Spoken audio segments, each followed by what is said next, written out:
अकारण करुणावर्णालय भक्तवांछा कल्पतरु तड़िद्युत विनिंदित पीताम्बरधारी श्री बालकृष्णाल की वांगमयी प्रतिमूर्ति श्रीमद् भागवत महापुराण। आइए समय को व्यर्थ ना करते हुए सीधे भगवान की कथा में प्रवेश करें, क्योंकि टाइम भी कम है, कथा बहुत है, टाइम कम है, इसलिए प्रभु की कथा में प्रवेश करें। टाइम बहुत है, कथा अपार है, प्रभु की लीलाएं इतनी है कि क्या कहें। बड़ी सुंदर कथा आप वर्णन कर रहे थे, सती चरित्र।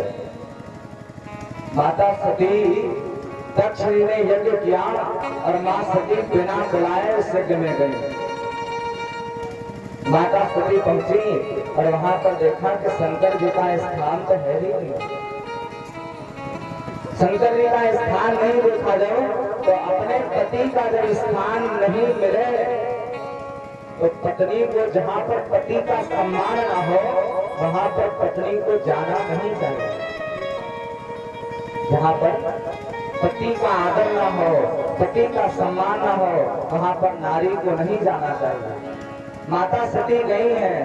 देखिए सीता माँ को अनुसुईया मैया समझा रही है कि पति कैसा भी हो, पति कैसा भी हो, नारी को चाहिए कि अपने पति की सेवा करे।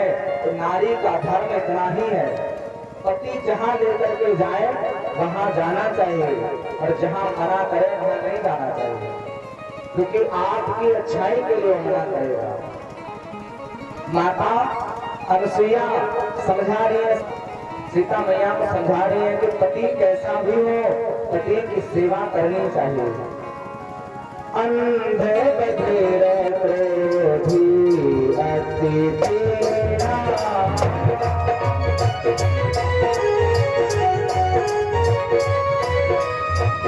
अंधे बधिर क्रोधी अति तेरा।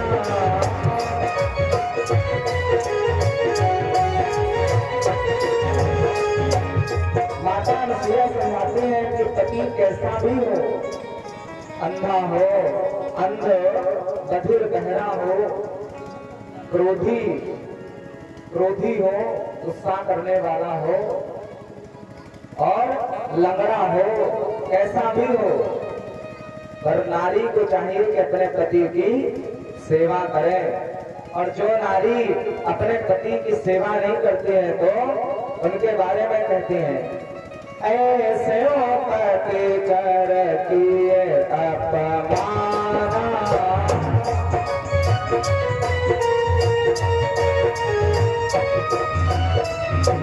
ऐसे पति कर किए अपमाना,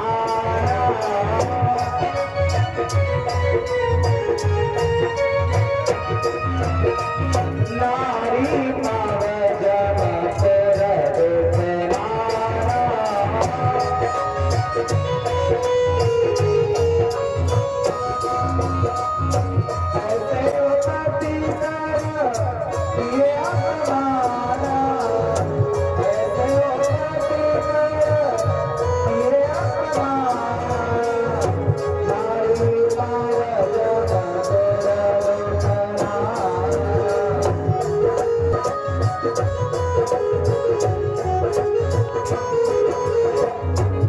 तो नारी को चाहिए कि अपने पति की सेवा करे, और जो नारी अपने पति की सेवा नहीं करते हैं उसको बहुत कष्ट झेलने पड़ते हैं।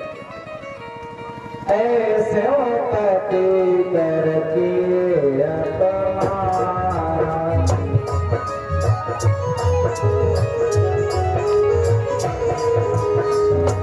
ऐसे पति करके अपमाना,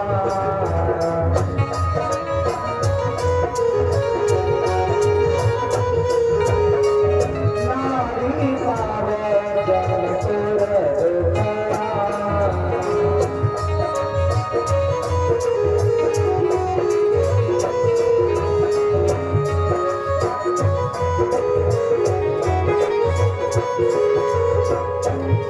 तो नारी को चाहिए अपने पति की सेवा करे, और जो नारी नहीं करती है वो घोर नरक में जाना पड़ता है। पत्नियों को, नारियों को इसलिए अपने पति की सेवा करनी चाहिए, क्योंकि पति ही ब्रह्मा, पति ही विष्णु, पति ही रब आधार। पति कौन है? पति पत्नी के लिए ब्रह्मा है, विष्णु है, शंकर भगवान के समान है। पति ही ब्रह्मा, पति ही विष्णु, पति ही रब आधार।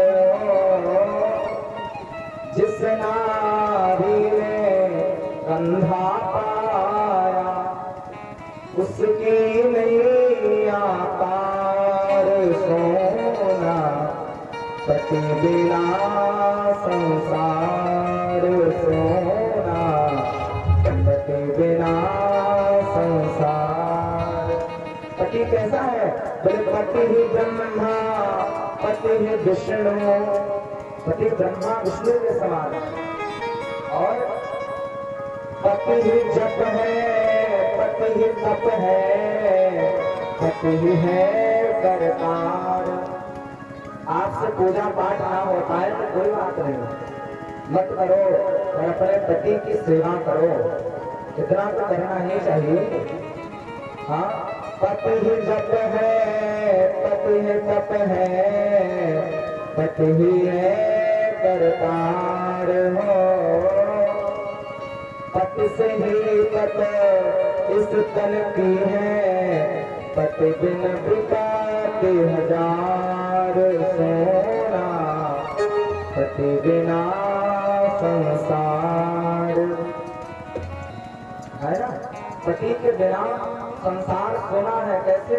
बोले जैसे हमने श्रृंगार बहुत अच्छा किया हो पर माथे पर जलियां लगाई। नारी ने बड़ा अच्छा श्रृंगार किया हो पर माथे पर जलियां न हो तो नारी का श्रृंगार को अधूरा लगता है। मांग में सिंदूर ना हो तो नारी का श्रृंगार अधूरा रहता है। ऐसे ही नारी है और नारी का पति ना हो तो नारी भी अधूरी रहती है। एक पतिव्रत रहे जगत में, एक पतिव्रत जो नारी रहते हैं ना, वो सारे व्रत उसके आगे बेकार है। एक भी व्रत है, सब बेकार है। एक पतिव्रत रहे जगत में, सब व्रत है बेकार। और बिन पतिव्रत के नारी का तो, यदि नारी ने हजारों व्रत कर लिए और नारी का धर्म यदि नहीं धारण किया तो बिन पतिव्रत के नारी का तो जीवन है बेकार। सोना पति बिना संसार, सोना पति बिना संसार। पति के बिना संसार सोना अधूरा है। इसलिए अपने पति की सेवा करिए। जहाँ पति कहे वहाँ जाइए, जहाँ मना किया जाए वहाँ मत जाइए, आपकी भलाई के लिए। माता सती बिना बुलाए हुए गई, क्या हुआ? जल करके उन्हें भस्म होना पड़ा। जैसे उन्होंने देखा कि शंकर भगवान का कोई स्थान है ही नहीं, तो उनके अंदर प्रतिशोध की ज्वाला जलने लगी। योगाग्नि उनके शरीर के अंदर प्रकट हो गई और क्रोध उन्हें इतना आया कि वो स्वयं जलने लग गई। माता सती खड़ी खड़ी वहीं पर जलने लग गई और जब जल गई उसके बाद वो हवन कुंड में गई। जब शरीर से प्राण निकल चुके तो शरीर अचेत हो जाता है, गिरने आया, अपने आप गिर जाएगा। जब अपने आप वो शरीर गिरा तब वो हवन कुंड में गिरा। जब शंकर भगवान को ये बात पता चली तो माता सती का वही शरीर शंकर भगवान लेकर के दौड़े। वो 52 शक्तिपीठ बने। वो शरीर जहाँ जहाँ गिरा, शरीर के टुकड़े जहाँ जहाँ गिरे, वो शक्तिपीठ बन गए, देवियों के स्थान बन गए। जैसे हमारे ही क्षेत्र में बड़ा प्रख्यात एक है माँ ललिता मीना का। ललिता मीना जो है ये कौन है? ये शक्तिपीठ है। आज भी आप जाइए, दर्शन हो रहा है। और 51 शक्तिपीठ आज भी भारत में है, 51। और एक शक्तिपीठ है पाकिस्तान में जो बंटवारे के टाइम चला गया। इसलिए कभी भी दर्शन मिले, कभी टाइम मिले, समय मिले तो मां ललिता का दर्शन अवश्य करिए। जितने हो जाए ज्यादा से ज्यादा करिए, ज्यादा नहीं हो पाए तब के लिए मां ललिता आपको पास में दर्शन देगी, तो माता ललिता का दर्शन अवश्य कीजिए। जैसे ही भगवान शंकर जी को क्रोध आया, अपने जटाओं को शिला पर पटका और वीरभद्र प्रकट कर दिया। वीरभद्र ने जाकर के यज्ञ को विध्वंस कर दिया। बड़ों ने जाकर के दक्ष प्रजापति का सिर धड़ से अलग कर दिया और बाद में बकरे का सिर लगा करके यज्ञ को संपूर्ण कराया गया। और अब वही सती जो हवन कुंड में गिरी और पावन शक्ति रूपों में आज है, वही सती अगले रूप में मां पार्वती बनी और शंकर पार्वती का विवाह संपन्न हुआ। हिमाचल राजा के यहाँ पर हिमाचल नगरी आज भी है। हिमाचल नगरी में हिमाचल राजा के यहाँ पर माता पार्वती का प्राकट्य हुआ और उन्होंने शिव जी को वरण किया, शिव जी को अपना पति के रूप में स्वीकार किया। आगे भागवत जी के चतुर्थ स्कंध के 8वें अध्याय में ध्रुव चरित्र का वर्णन किया गया है। क्योंकि मनु जी महाराज के 5 संतानें हुई। सृष्टि के सबसे पहले पुरुष मनु जी महाराज, सबसे पहले सृष्टि के जब दुनिया बनी उसके सबसे पहले स्त्री और पुरुष हैं मनु और शतरूपा, जिनसे हम और आप हैं। मनु और शतरूपा की 5 संतानें हुई, 3 बेटियां 2 बेटे। पहली बेटी है आकृति, दूसरी है देवहूति और तीसरी है प्रसूति। आकृति के यहाँ पर यज्ञ भगवान हुए, प्रसूति के यहाँ पर माता सती का जन्म हुआ और देवहूति के यहाँ पर कर्दम जी महाराज आए, जिन्होंने शास्त्र का वर्णन कर दिया। 6 शास्त्रों में एक शास्त्र है सांख्य शास्त्र, उसका वर्णन कर दिया। आज भी गंगा सागर में कपिल देव जी आज भी दर्शन देते हैं। आप लोग गए होंगे, गए हैं? हाँ, मैया गए थे गंगा सागर। गंगा सागर में आज भी मकर संक्रांति के दिन कपिल देव जी दर्शन देते हैं हम आपको। इसलिए अब की बार जाइए तो मकर संक्रांति के दिन वहां पहुंची गंगा सागर, वहां आज भी किसी न किसी रूप में आपको दर्शन अवश्य हो। इसलिए गंगा सागर अवश्य जाइए। बाकी तीर्थ बार गंगा सागर एक बार गंगा सागर अवश्य जाइए। 2 बेटे हैं मनु जी महाराज के, नाम है प्रियव्रत और उत्तानपाद। प्रियव्रत और उत्तानपाद नाम के 2 बेटे हैं। उत्तानपाद राजा की 2 पत्नियां हैं, 2 विवाह हुए उत्तानपाद के। जाए उत्तानपादस्य सुनीति सुरचिस्तयो सुरुचि प्रेयसी पत्निर् नेतराम यत्सुतो ध्रुवः। उत्तानपाद राजा के 2 पत्नियां हैं। पहली पत्नी का नाम है सुनीति और दूसरी पत्नी का नाम है सुरुचि। राजा का पहले एक ही विवाह हुआ था माता सुनीति के साथ में। सुनीति कौन?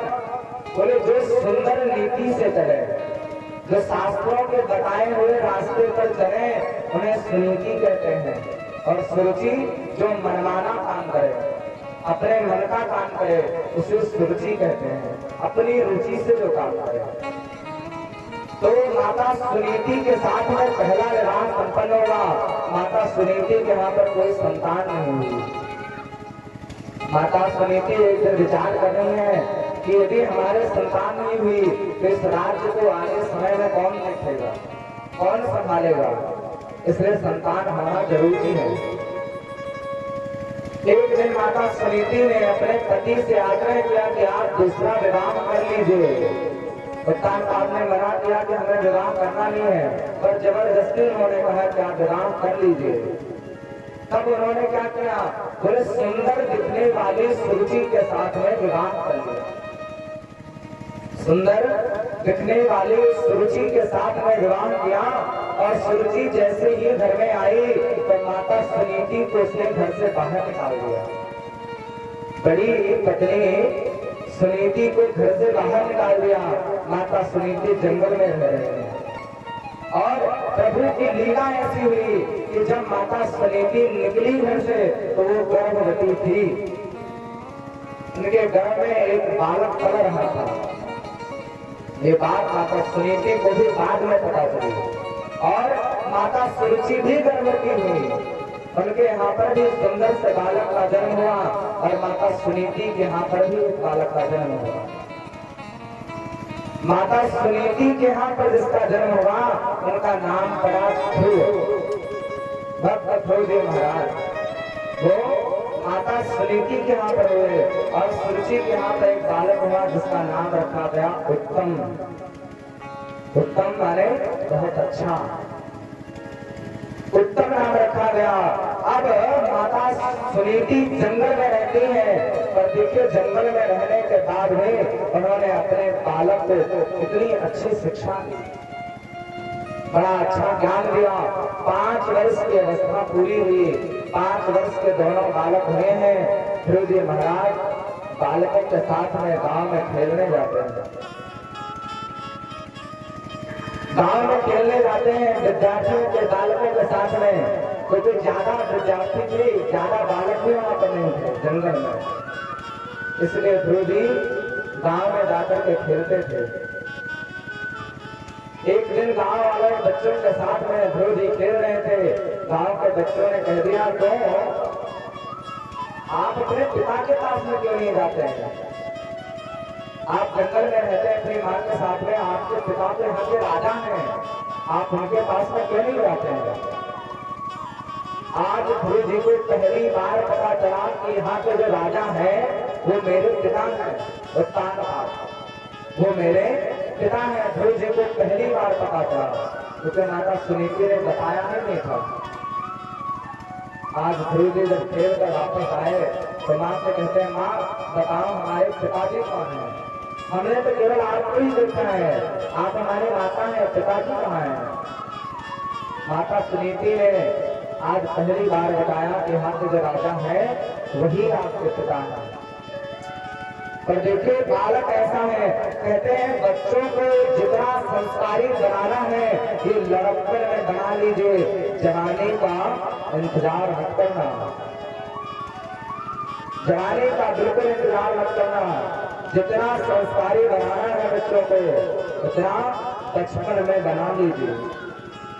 माता सुनीति अपने बच्चे को अच्छी शिक्षा दे रही है, कैसी? भगवान के भक्ति की शिक्षा दे रही है। आज ध्रुव जी महाराज माँ से कहते हैं, माँ बताओ पिताजी कहाँ हैं, मैं उनसे मिलना चाहता हूँ। और गांव में गए, जब पिताजी से मिलने के लिए गए ध्रुव जी महाराज तो देखा पिताजी को आज पहली बार देखा है, तो बालक का मन हुआ कि मैं जाकर के गोद में बैठूं। और गोद में जो है जाकर के बैठना चाहा, बैठे नहीं है ध्रुव जी, जो है बैठना चाहा तो पास में खड़ी सौतेली माता सुरुचि ने हाथ पकड़कर नीचे पटक दिया। पुत्र तो इस गोद में बैठने का अधिकारी नहीं है। अच्छा ध्रुव जी 5 वर्ष के हैं, छोटे से ही हैं। ध्रुव जी ने यही कह दिया, माँ क्यों नहीं हूं मैं बैठने का अधिकारी, ये मेरे पिता हैं और बालक का अधिकार होता है कि वो अपने पिता की गोद में बैठे, क्यों नहीं हूं मैं अधिकारी? तो सुरुचि कहती है क्योंकि तूने उस अभागिन के गर्भ से जन्म लिया है, इसलिए तो इस गोद में बैठने का अधिकारी नहीं है। जाओ जाकर के तप करो, भजन करो, भजन करने से तुम्हें भगवान मिलेंगे और जब भगवान मिल जाए तो उनसे मांगना कि मुझे सुरुचि के गर्भ से जन्म दो। 2 गलतियां यहाँ पर माता सुरुचि कर रही है। कौन सी? पहली गलती तो यह है कि मां होने के बाद भी ऐसी क्रूरता भरे शब्द का प्रयोग कर रहे हैं। मां होने के बाद भी हृदय में करुणा नहीं है, पहली गलती।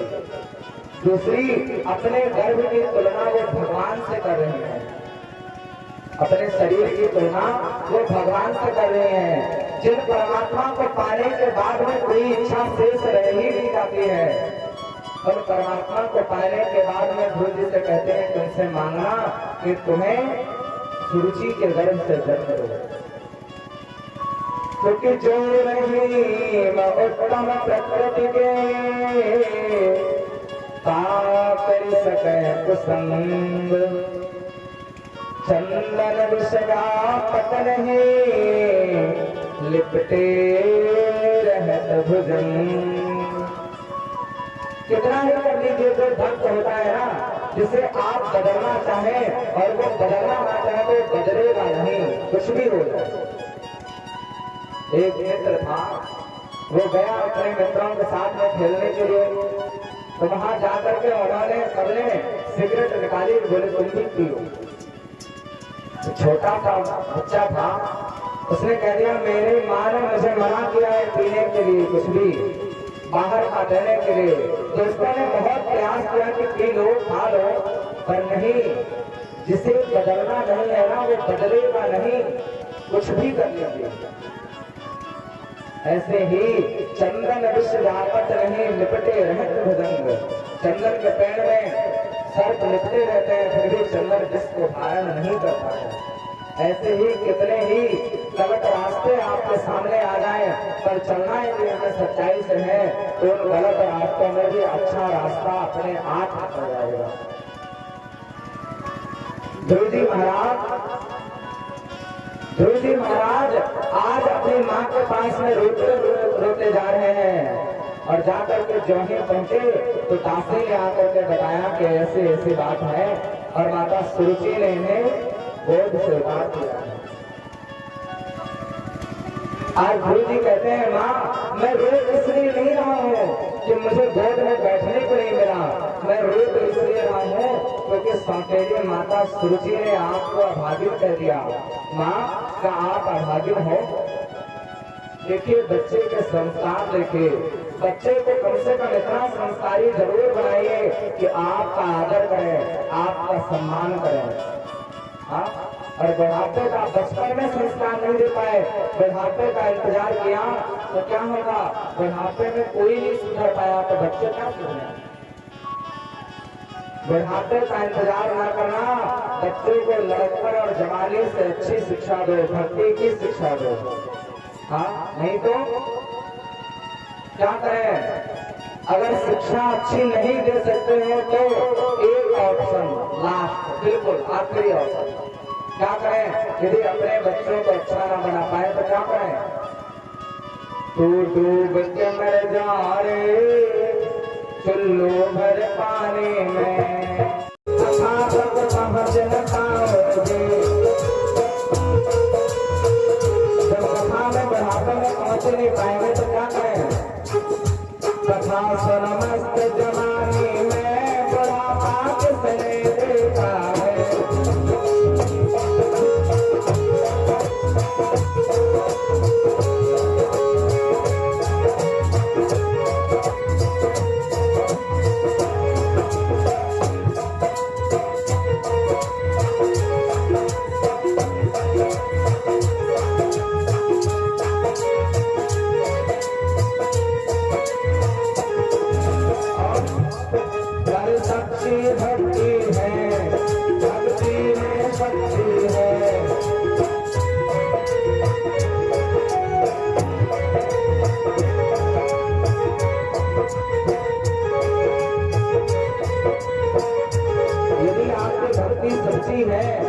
और भक्ति में विश्वास है तो क्या होगा?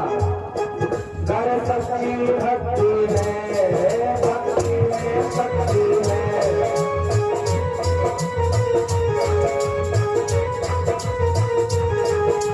इस भक्ति से भैया मिल जाए भी शक्ति है।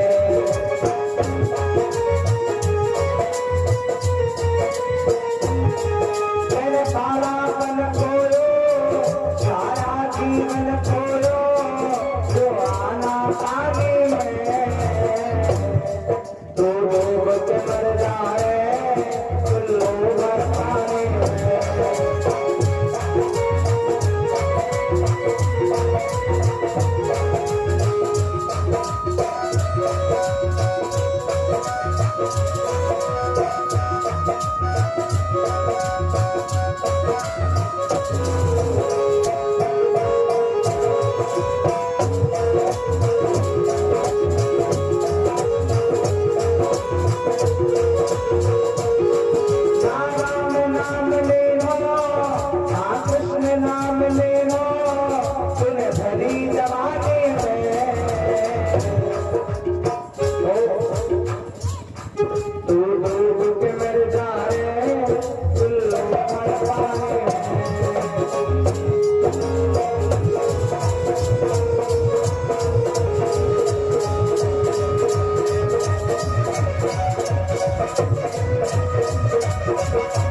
बोले बचपन से ही भक्ति में लग जाओ, नहीं तो बुढ़ापे में तो कुछ हो ही नहीं पाएगा। और अच्छा बुढ़ापे तक पता भी नहीं कि पहुंच पाएंगे नहीं, बीच में ही पता लगे, बीच में हो सकता है कि बाढ़ आ जाए और बाढ़ में हमें डूबना पड़ जाए। इसलिए कथा सुनो मस्त जवानी में, बुढ़ापा किसने देखा है। क्यों जवानी में सुननी चाहिए नहीं, सुननी चाहिए और जवानी में ही सुननी चाहिए, जवानी में नहीं, जवानी में ही सुननी चाहिए। बुढ़ापे का इंतजार बिल्कुल नहीं करना चाहिए।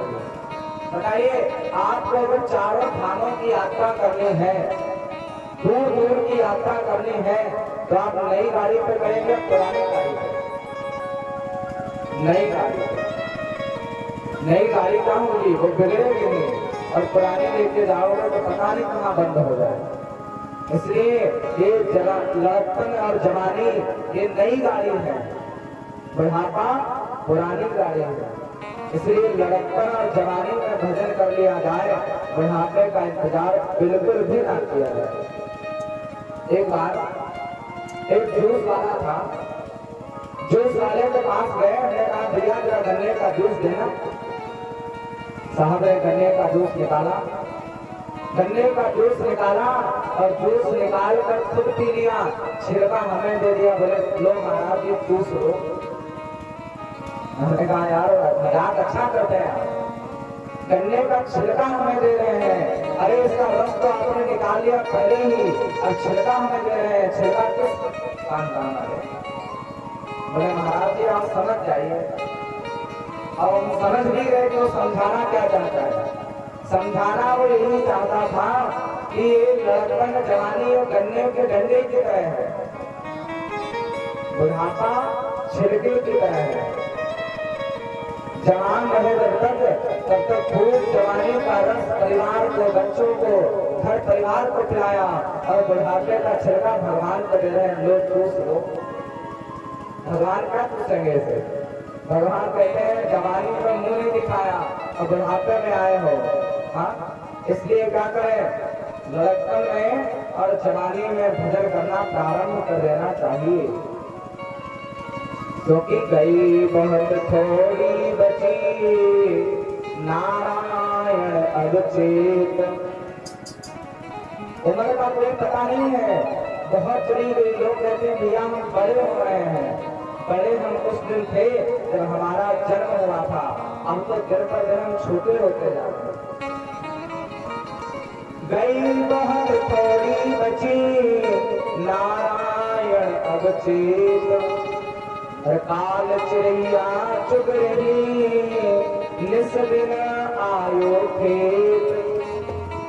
खेत में हमने बीज बो दिया और जितने बीज चिड़िया खाएगी वो बीज खेत से कम हो रहे हैं, ज्यादा कम नहीं हो रहे हैं, वो कम पड़ रहे हैं।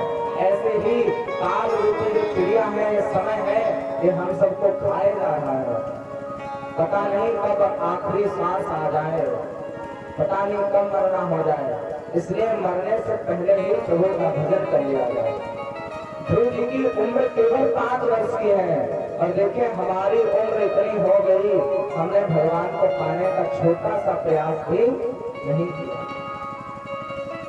ध्रुव जी महाराज को माँ जैसा बालक को समझाएगी, सिखाएगी, बच्चा वैसा ही बनेगा। यदि आज बच्चा आपकी सेवा नहीं कर रहा है तो इसमें सबसे बड़ा हाथ केवल और केवल माँ का है। माँ ने बचपन में संस्कार दिए होते तो आज ये दिन देखना ना। अच्छा ऐसा सेवा वो तो करेगा, पर आप भरोसे में मत रहना कोई सेवा करेगा बुढ़ापे में, क्योंकि यदि आपने आशा रखी तो आशा ही परमं दुखम नहीं रासन परमं सुखम। मेरी आशा रखेंगे कि मेरा बेटा मुझे बुढ़ापे में एक गिलास पानी देगा, और नहीं दिया उसने तो वही दुख लग जाएगा। दे दिया तो वही सुख है, और नहीं दिया तो वही दुख है। सुख दुख क्या होता है, यही तो है।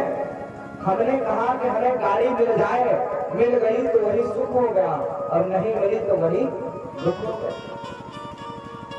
हम चाहते हैं हमारा शरीर अच्छा है, स्वस्थ है, स्वस्थ रह गया तो हमें वही अच्छा है, वही हमारे लिए अच्छा है, और नहीं हुआ तो वही दुख लग गया।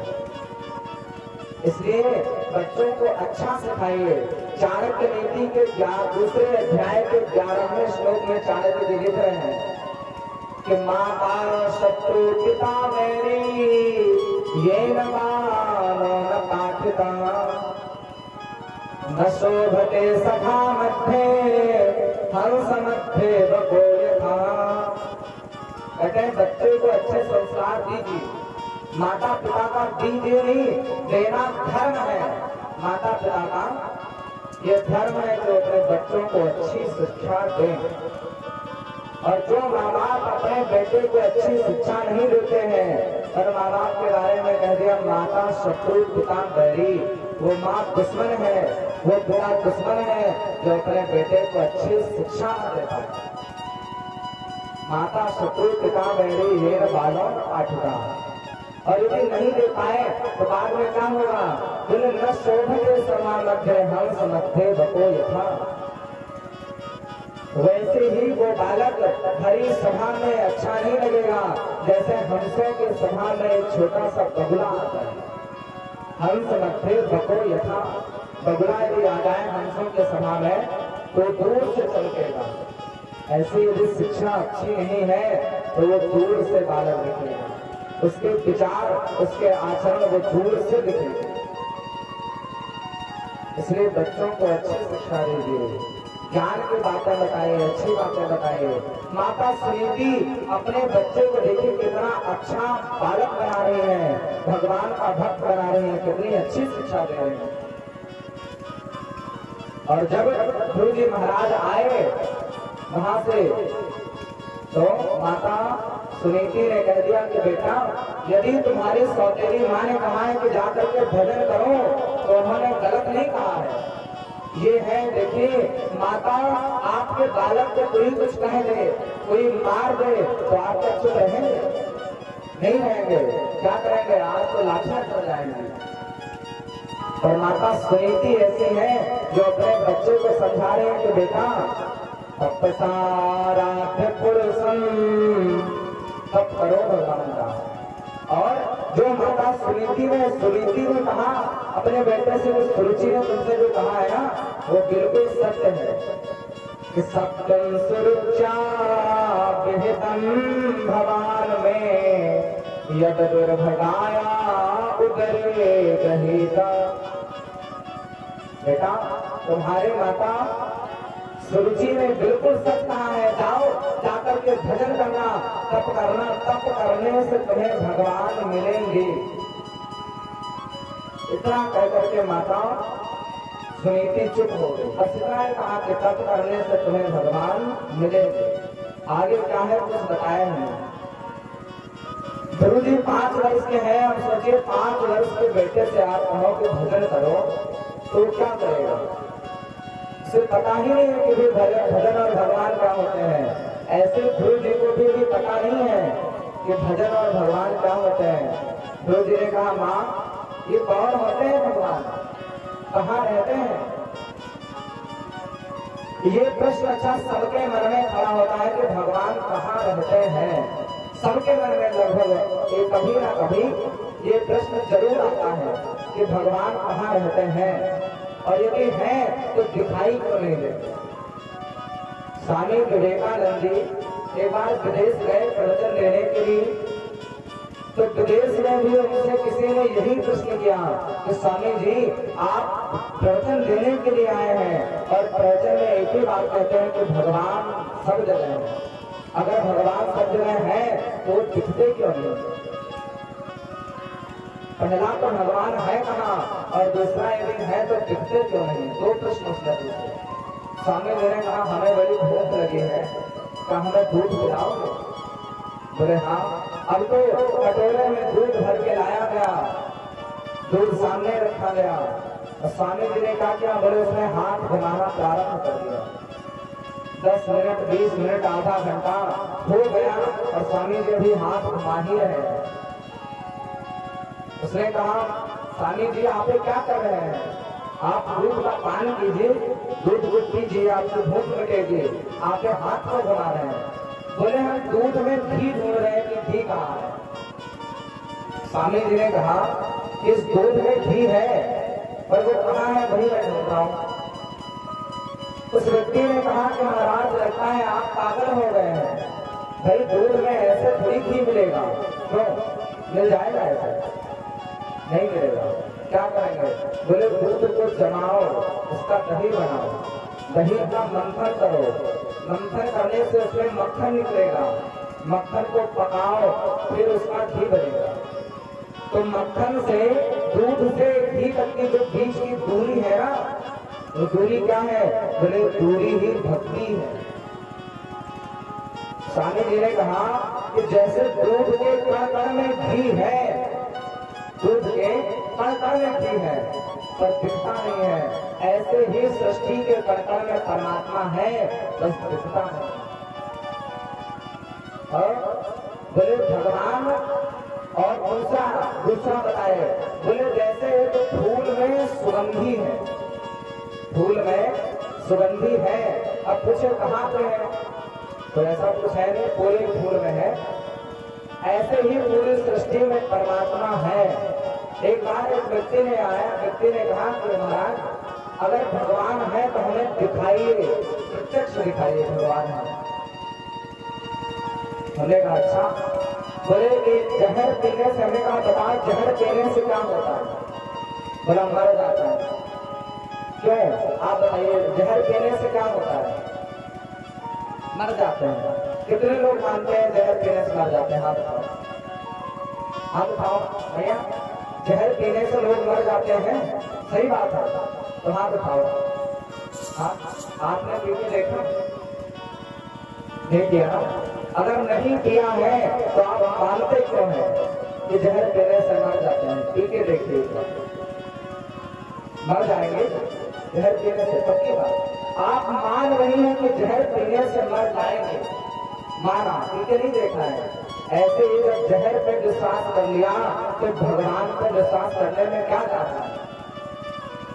अरे जहर मारता होगा, मेरे राघव को तार देते हैं, वो मार देता है, तार देता है। फर्क इतना है कि हमने जहर पे भरोसा कर लिया कि वो मार देगा, पर जहर जिसने इस पूरी सृष्टि को बना दिया उन परमात्मा पर हमने विश्वास ही नहीं किया। कमी तो हमारे अंदर थे ना। ऐसे ही सृष्टि के कण में परमात्मा है, बस ये है कि दिखता नहीं है, इन आंखों से हम देख नहीं सकते। क्या होगा? बोले उन्हें देखने के लिए जैसे हाथों में हमारे गंदगी होती है, बैक्टीरिया, आजकल हमारे हाथों में बैक्टीरिया पाया जाता है और उसे हम इन आंखों से देख नहीं सकते। उसे देखने के लिए क्या चाहिए? बोले सूक्ष्मदर्शी यंत्र, इंग्लिश में उसे माइक्रोस्कोप कहते हैं। उस यंत्र के द्वारा हमें हाथों की गंदगी नजर आती है। सोचो बिना यंत्र के आज गंदगी नजर नहीं आ रही है तो बिना मंत्र के परमात्मा कैसे नजर आ जाएंगे? बिना भक्ति के भगवान कैसे नजर आएंगे? राम नाम एक मंत्र है, तजते वचन कठोर। राम नाम का मंत्र होना चाहिए। यदि हम भगवान को पाना चाहते हैं तो राम नाम का मंत्र होना चाहिए। ध्रुव जी महाराज, एक मैया गई कथा सुनने के लिए, कथा सुन करके वापस आई तो पति ने कहा कि कहाँ गई थी? बोले हम तो कथा सुनने गए थे। बोले कथा में क्या सुना?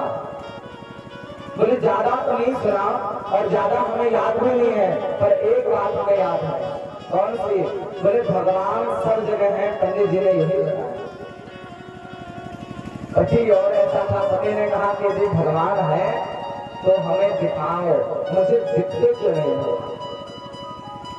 अब पत्नी बेचारी सीधी थी, पत्नी क्या समझाए? पति चिल्लाता रहेगा, पत्नी चुप हो गई। पति भी चिल्लाता चिल्लाता चुप हो गया। 2-4 दिन के बाद में पति का सिर दर्द हुआ। पति ने कहा सुनो जरा डॉक्टर साहब को फोन लगाना। बोले क्यों, क्या हुआ? बोले सिर में बड़ा दर्द हो रहा है। तो पत्नी ने कहा क्यों मजाक कर रहे हैं? कोई दर्द नहीं है, डॉक्टर को बुलाने की कोई जरूरत नहीं है। अरे दर्द है, दर्द से सिर फटा जा रहा है और तुझे मजाक कर रहा है, डॉक्टर को बुलाओ। पत्नी ने कहा इधर दर्द है तो मुझे दिखता तो नहीं, भाई है तो दिखना चाहिए। पत्नी ने कहा कि दर्द दिखता नहीं इसका मतलब नहीं है। पति ने कहा पागल हो गई हो क्या, सिर का दर्द भी कभी दिखता है क्या? बोले स्वामी उस दिन मैं भी यही समझाना चाहते थे कि जैसे सिर का दर्द नहीं दिखता है ऐसे ही परमात्मा भी नहीं दिखता है। सिर का दर्द क्या होता है? सिर का दर्द अनुभव होता है कि हमारे शरीर में कहीं दर्द हो रहा है, ऐसा हमें अनुभव होता है।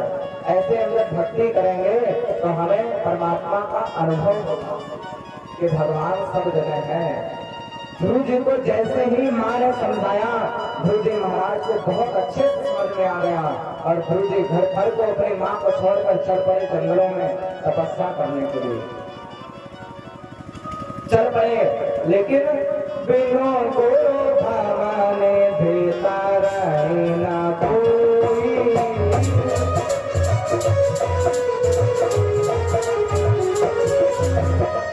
बिनो गुरु भवाने भीतर न कोई,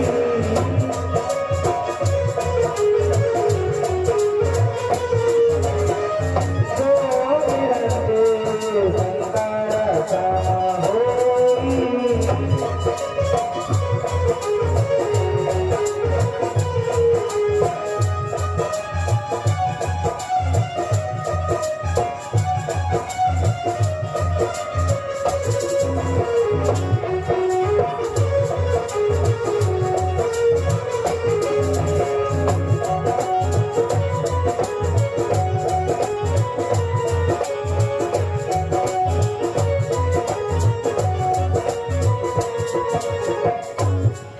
गुरु जी जा तो रहे हैं पर बिना गुरु के कल्याण नहीं होता, इसलिए गुरु बनाना चाहिए, गुरु बनाना आवश्यक है। कैसे? बोले नदी को पार करना है तो कैसे जाएंगे पार? नाव से। नाव यदि है तभी हम नदी को पार कर पाएंगे, नहीं तो नहीं कर पाएंगे। ऐसे ही नाव का काम जो है वो गुरुदेव भगवान करते हैं, वो हमें भवसागर से पार कराने का काम करते हैं। गुरु कृपा ऐसे होती है कि प्रेक्षति गुरु प्रीतो वैकुंठम योगी दुर्लभ। दुर्लभ जो वैकुंठ है उसके दर्शन गुरु सहज नहीं करा देते हैं, इसलिए गुरु बनाना आवश्यक है। आज जा रहे थे और जैसे ही जा रहे थे ध्रुव जी महाराज सोई नारद जी महाराज आ गए। नारद जी महाराज आए और ध्रुव जी से पूछ रहे हैं कि बेटा कहाँ जा रहे हो? अभी तुम छोटे हो, 5 वर्ष के हो और इस जंगल में घूम रहे हो, क्यों? जंगल में क्या करने जा रहे हो? ध्रुव जी ने कह दिया मेरी माँ ने कहा है कि जंगल में जाओगे तपस्या करोगे तो भगवान मिलेंगे, इसलिए मैं तपस्या करने जा रहा हूँ। नारद जी ने कहा तुम्हें पता है कि भगवान कहाँ है? ध्रुव जी कहते हैं हाँ मेरी माँ ने कहा है कि भगवान सब जगह है। हाँ यही बात गोस्वामी जी लिख रहे हैं। हाँ हरि का पद सर्वत्र समाना,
गुरु बनाइए।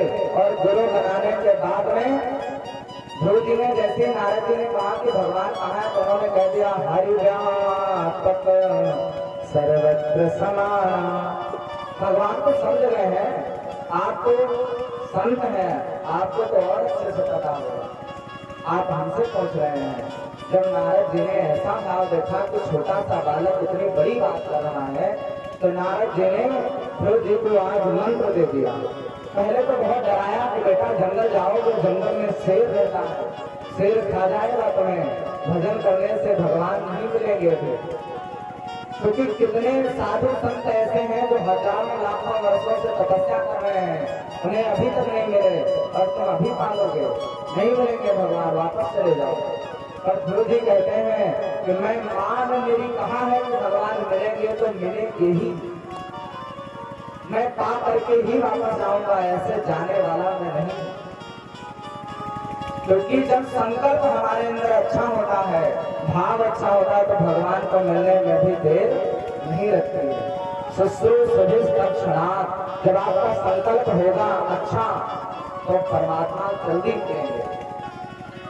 आज जैसे ही संत जी ने ऐसा देखा भाव, तो उन्होंने मंत्र दे दिया, ओम नमो भगवते वासुदेवाय।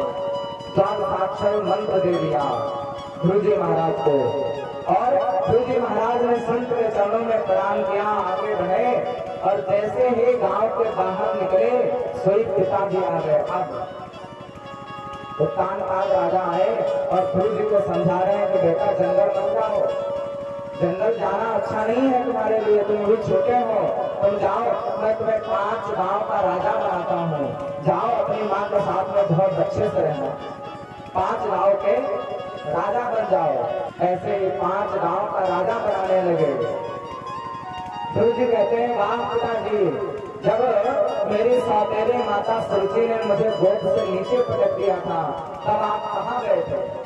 अब तो आप नहीं बोले कि ये गलत है, ये मेरा बेटा है और मेरी गोद में बैठने का ऐसे अधिकार है। तब आपने नहीं कहा, अब मैं भजन करने के लिए जा रहा हूँ, तो आप मुझे रोकने आए हैं। आज मैं भजन करने के लिए भी जा रहा हूँ, किया नहीं है भजन, मैंने भजन करने के लिए जा रहा हूँ, तो आप मुझे 5 गांव का राजा बना रहे हैं। मैं भजन करके भगवान को पा लूंगा, तो भगवान ना जाने मुझे कितनों का राजा बना दें। ये है ध्रुव जी का भाव। और ध्रुव जी महाराज ने पिता की तरफ भी ध्यान अब नहीं दिया और चल पड़े।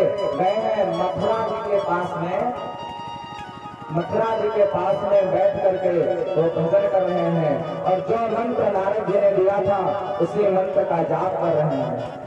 ओम नमो भगवते वासुदेवाय।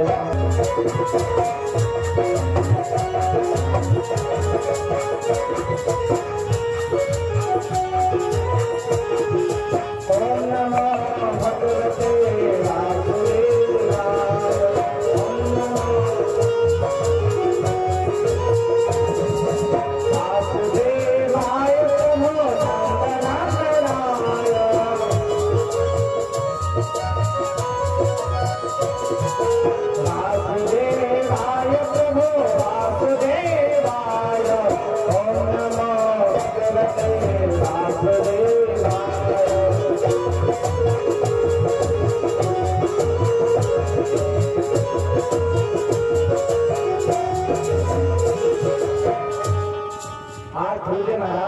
उसी मंत्र का जाप कर रहे हैं। मधुवन में आज भी मधुवन में यमुना जी के पास में मधुवन नाम का एक तट है, जहाँ पर ध्रुव जी ने तपस्या की।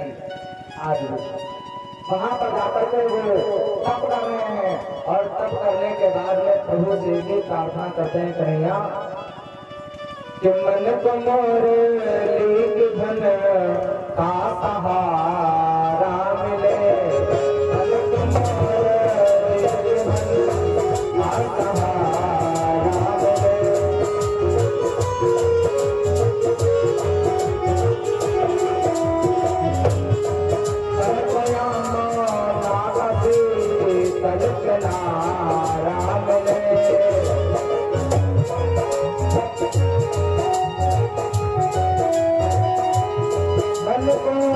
यमुना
श्याम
विशाल कहते हैं मन को मोरे लीक धन का सहारा मिले तन को यमुना का शीतल किनारा मिले।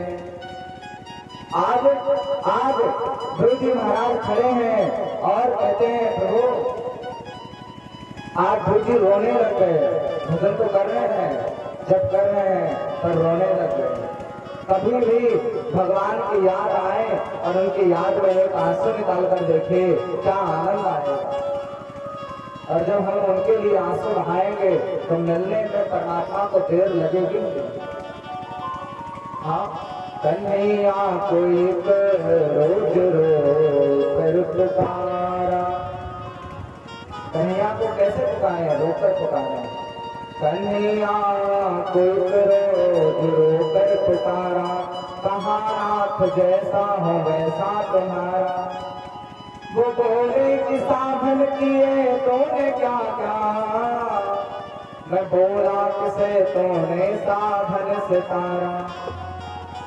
फिर वो बोले कि दुनिया में आकर किया क्या, मैं बोला कि फिर भेजना ना दोबारा।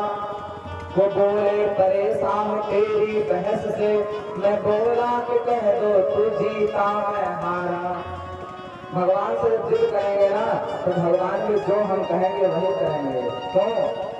क्योंकि भगत के वश में है भगवान, भगत के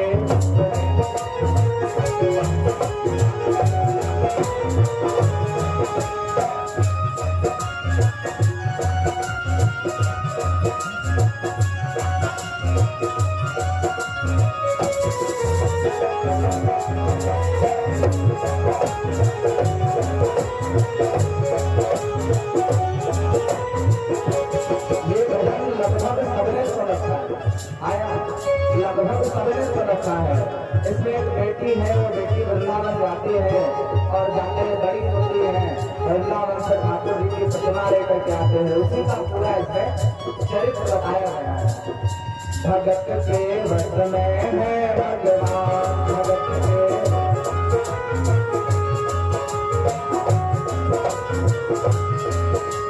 भक्त बिना कुछ भी नहीं, भक्त बिना कुछ भी नहीं, भगत है पिता, भगत के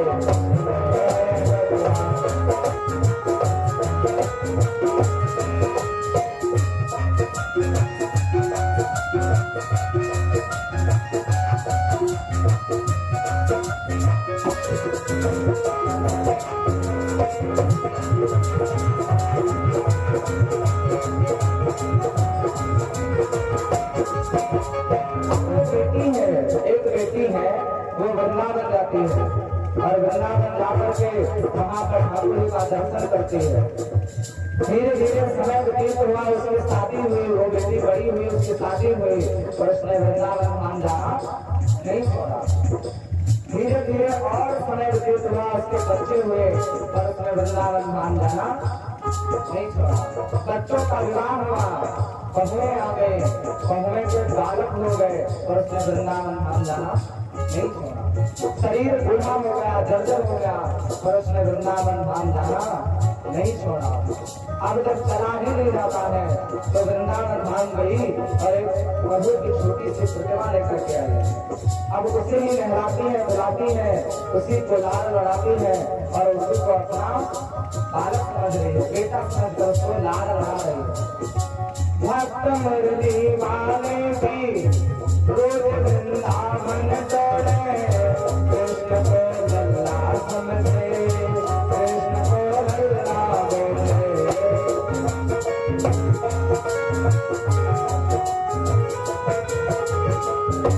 श्याम के प्यार में पागल हुई वो श्याम दीवाने, अगर भजनों में लागे छोड़ दे दाना पानी।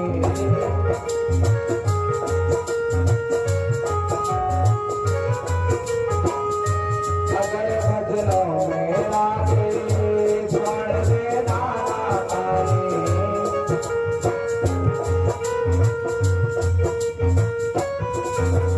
प्यार करने को लगी श्याम से, प्यार करने को लगी श्याम से, अपने को समान बच गए समय में भगवान।